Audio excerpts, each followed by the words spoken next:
হুকুমত কায়েম করার জন্য একটা ধাক্কা মারি, আমার বিশ্বাস এবার এই ধাক্কায় ইসলাম ক্ষমতায় যাবেই যাবে এর বিশ্বাস। আমি চিন্তা করছি মানুষগুলো এত বেয়াকুফ হয় কিভাবে, এত বড় গাধা হয় কিভাবে। আমি দেখছি টকশুতে এই গাধাগুলিতে টকশু করে যে জবাবগুলি কয়েকশো বার দেওয়া হয়েছে সেই প্রশ্ন আবারও তুলে। তুমি আশ্চর্য হয়েছে গাধাগুলি আছে কেন এখানে।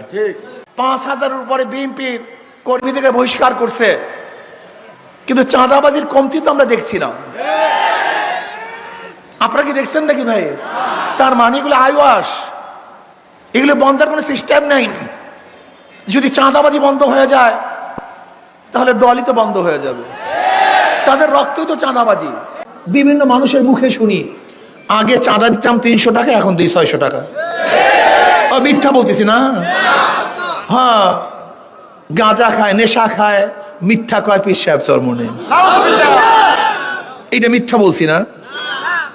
আপনি দেখেছেন তজিমুদ্দিনে, ভোলা তজিমুদ্দিনে চাঁদা না দেওয়ার কারণে স্বামীকে বেঁধে রেখে স্ত্রীকে ধর্ষণ করছে তার সামনে।